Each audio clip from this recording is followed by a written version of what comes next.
Apalagi saya dengar gosip di luar sana kalau tentang mobil listrik, bahwa kalau rusak itu harus ganti seluruh baterainya dan sebagainya. Ini kan gosip, saya kan juga nggak ngerti gitu.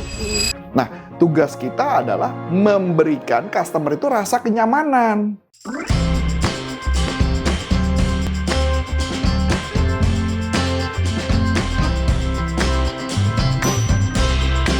Pernah habisin waktu lama bareng customer, padahal ada customer lain yang udah nungguin, yang padahal itu bisa closing.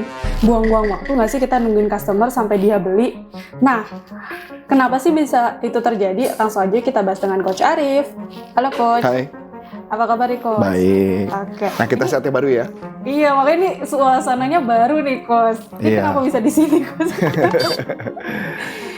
Oke, ini biar ketahuan saya olahraga. Oke, teman-teman di sini kalau misalkan udah rajin olahraga boleh langsung komen di komentar ya. Siapa tahu teman-teman ada terinspirasi dari Coach Arif nih yang rajin olahraganya, betul ya Coach ya? Iya. Gimana? Oke, ini ada pertanyaan nih Coach dari salah satu member grup kita. Buat teman-teman kalau misalkan yang ada pertanyaan mau join grupnya langsung aja join ke grupnya, bisa klik link yang ada di deskripsi ya. Nah, ini pertanyaan gini Coach, trik atau cara menentukan bahwa customer ini benar-benar mau beli atau hanya nanya-nanya aja atau mungkin niat beli tapi mau nabung dulu gitu Coach. Nah, ini kita sebagai sales itu pernah underestimate ke calon customer baru. Lebih tepatnya kayak, jadi kita tuh berlama-lama di satu customer yang mungkin tidak jadi beli gitu. Jadi mengabaikan yang emang sebenarnya ada customer lain yang bisa beli gitu Coach. Nah, itu kenapa hal itu bisa terjadi Coach? Jadi pada dasarnya kalau orang datang ke toko, kita harus sebagai sales harus tidak boleh membandingkan antara kelihatannya penampilannya begini nih, orang ini nggak punya duit dan sebagainya. Bahkan mungkin kamu tahu kan baru ada kasus rame yang BYD ya. Iya betul. Yang BYD dengan salah satu content creator. Saya nggak bahas tentang apakah itu benar atau enggaknya, saya nggak bahas itu. Karena si content creator merasa bahwa gue dicuekin, gue nggak ditanggepin. Iya. Nah, memang saya temukan memang sales tuh rata-rata kayak begitu kelakuannya. Jadi pada dasarnya kalau ada penampilan orang yang kurang meyakinkan, dia sudah nggak langsung nawarin lagi tuh. Nah, sedangkan sales pada dasarnya mindsetnya harus dia menerima siapapun dengan ramah, dengan baik.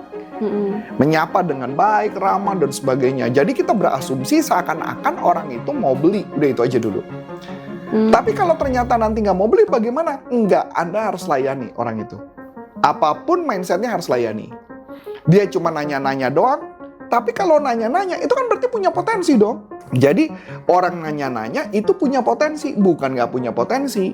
Nah, tugas seorang, apalagi kalau misalnya kayak contoh mobil listrik gitu ya. Mobil listrik mungkin ada orang nanya karena dia kan nggak ngerti, kayak saya apalagi. Saya kan nggak ngerti mobil listrik. Iya. Saya ngerti mobil biasa, jadi kalau mama saya nanya-nanya wajar dong. Wajar, kan pengen tahu. Nah, tugas kita adalah seorang sales mencari tahu keberatan customer-nya apa. Misal keberatannya adalah kalau nanti pada saat dia tanya-tanya, ternyata dia ada concern sesuatu yang membuat dia tidak mau beli. Bisa dong. Contoh, kalau rusak nanti gimana spare part-nya? Bagaimana kan mobilnya listrik nih? Iya. Apalagi saya dengar gosip di luar sana kalau tentang mobil listrik, bahwa kalau rusak itu harus ganti seluruh baterainya dan sebagainya. Ini kan gosip, saya kan juga nggak ngerti gitu. Nah, tugas kita adalah memberikan customer itu rasa kenyamanan. Jadi dari kekhawatiran yang dirasakan customer itu kita harus tahu dulu ya Coach. Seenggaknya kita ngasih kenyamanan sehingga menutup kekhawatiran itu ya Coach. Saya paling gampang contoh deh. Supir saya itu bagaimanapun ceritanya saya ngomong mobil listrik, dia mengatakan enggak. Kenapa Coach? Dia bilang enggak reliable. Malah dia banyak nakut-nakutin ya daripada ngomong bagusnya.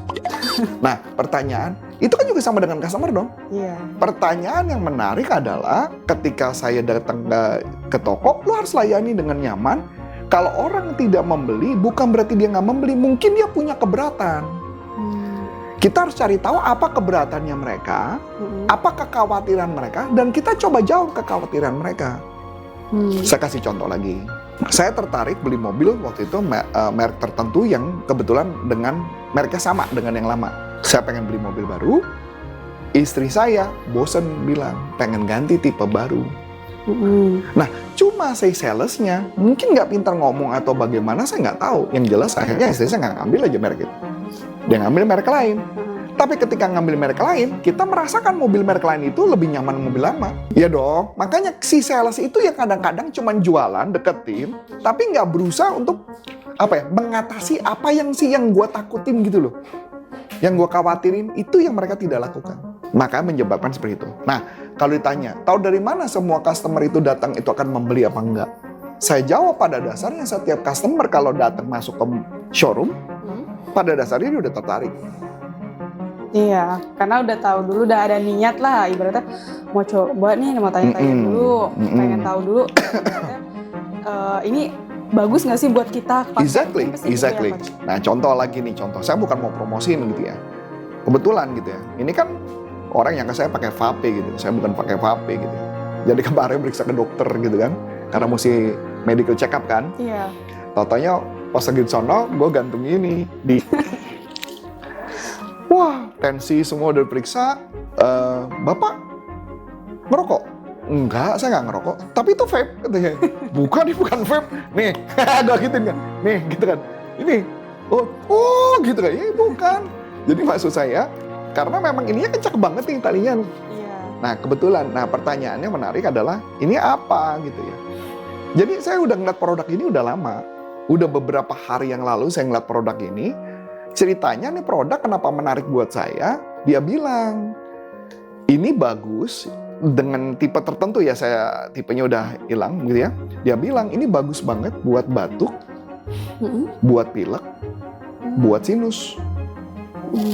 Kebetulan kan saya lagi batuk-batuk kan. Iya. Padahal kalau pileknya nggak ada, cuman mampet aja nih gitu, nggak ada. Saya harus cari solusi dong, karena saya harus ngajar dong. Saya pernah nanya sekali, harganya ini nggak murah loh. Ini nggak murah. Ini harganya, saya lupa persisnya, hampir 100. Gitu ya. Nah, jadi pertanyaan menarik kan buat saya.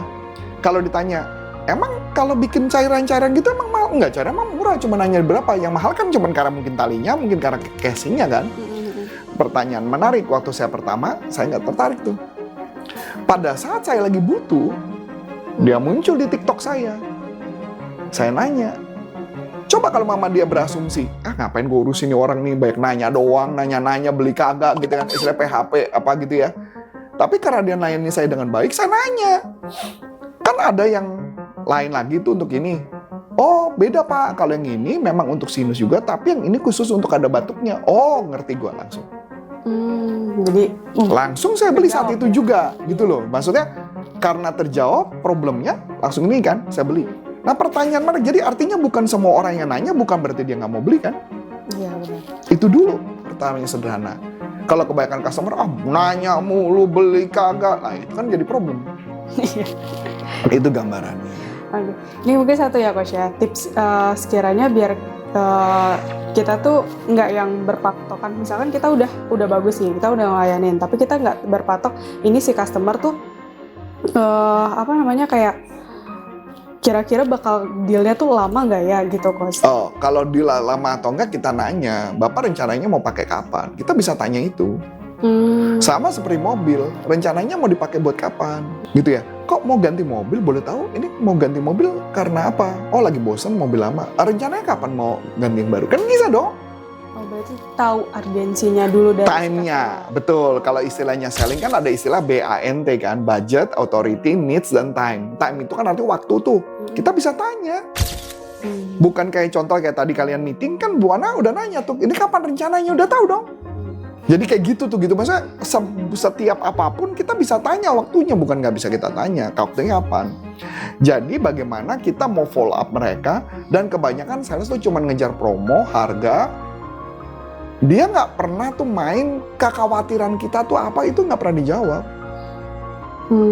Sekadar nanya ibarat betul, kekhawatirannya betul. dia. Waktu saya beli mobil juga begitu. Dia nggak menjawab tuh kekhawatiran saya.